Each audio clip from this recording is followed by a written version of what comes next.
CDC reporting troubling statistics that black women are 3 times more likely to die from a pregnancy-related cause than white women. This disparity is a concern for many black expecting mothers and their families. As Black Maternal Health Week comes to a close, we wanted to discuss this issue with a professional. So joining us is Dr. Donna Neale, an OBGYN and maternal-fetal medicine specialist with the University of Maryland Capital Region Health System. Thanks for joining us, Dr. Neale. So that statistic, why do you think that is? It's so troubling to hear that black women are 3 times more likely to die from a pregnancy-related cause. Why do you think that is? Well, first of all, it's very troubling. Second of all, it's multifactorial, so there's no one fix for it. So this week is so important because it does uplift the problem, so everybody's talking about it. But just acknowledging the problem is not enough, but it allows us then to move forward and think about how can we correct the problem. So as you said, 3 times more likely. What's being done to change that? I know it's a huge issue. Right, because it is multifactorial, lots of initiatives have been put into place. So the first thing is the recognition of the problem. Second thing that's going on is trying to make sure all women have access to care, and not just health care as a basis, but excellent health care. Thirdly, there's a big focus on this concept of implicit bias, in the sense that when black and brown women present for their maternity care, women are not taken seriously. Their complaints are not taken seriously, and the question is, does that lend to then their poor outcome? There's also an effort to increase the workforce, to make the workforce more diverse, because we know there's a lot of work looking at what's the relationship between the patient and their provider, particularly when the provider looks like the patient and will have some cultural competence as their patient. There's looking genetics, like what's the stress of being black in America? We know stress can have what we call epigenetic effects, so we all are genetically the same, but the stressors that we meet along our path of life can change that genetic material. So is that another reason why black women are more at risk for some of the adverse outcomes that we can see in pregnancy? And then we're also looking at environmental stress. You know, when we look historically at many black and brown communities, they are in communities that have poor air quality, poor water sources, poor land sources.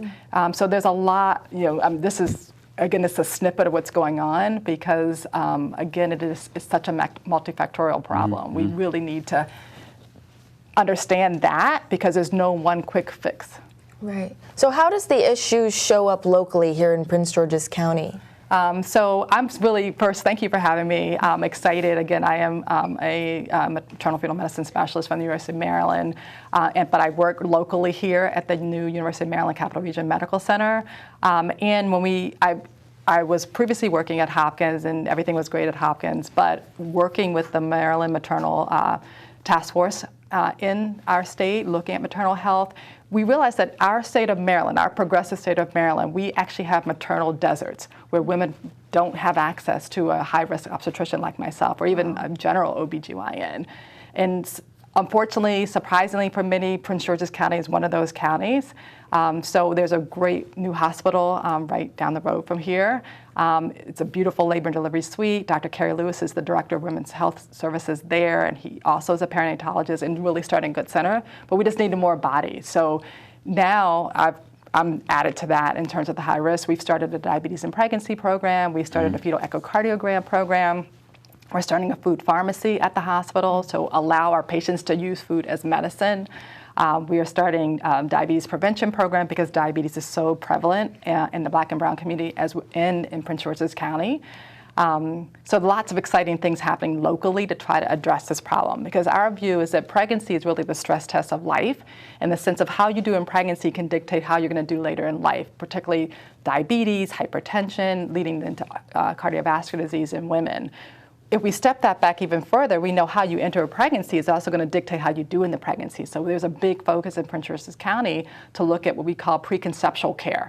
So, optimizing, underlying medical conditions before a woman even enters a pregnancy, understanding what is pregnancy all about for women who might be healthy, but may not understand what are some of the risk factors to look out that suggest that, hey, there's a problem. I need to engage earlier than later. So what does someone look out for, someone who may be pregnant? How do they know, for example, if they're getting the best care or not? So I think, how do they know? That's a loaded question. So our expectation is anyone who enters the health system should be getting the best care. But how you should know, I think if your physician never sits down when they're speaking with you, that's a red flag, because we all need a moment to ground ourselves to be able to listen, no matter what field we're in. And one of the keys, I think, to that doctor-patient relationship is listening, because our patients are telling us what is going on. So if your doctor never sits down, that's not a good sign. If your doctor never asks you, do you have access to the medication I'm about to prescribe for you, that's not a good sign, because again, they may not be listening to you. If your doctor never tells you how to reach them after hours, because as physicians, there's always somebody around, even though I may not be the person on call for tonight, but there's somebody who's covering. So if you don't know how to reach your providers in an emergency, then that's not a good sign. And if you don't have any guidance in terms of what would be some reasons to call in an emergency, then that's not a good sign. So those are just 4, I think, to kind of get started. So the county, I know that, does any of this have any issues related to income or education? And I say Prince George's County, high education levels, high income. Does it say these problems are not associated with income levels or education levels? So that is just such an amazing question to ask, because historically we thought that some of that disparities in outcomes were related to access to care, lack of education, lack of socioeconomic resources. But the unfortunate thing is that when we control for socioeconomics, education attainment, zip code, Black women still do worse than white women. So my white college roommate, or my white medical student roommate, or my white fellowship roommate will do better in pregnancy than me. Okay. So that just tells us it's not just access to care. There's more to this story, and that's again where maybe the impact of stress and epigenetics comes into play. Okay, doctor, a lot to think about.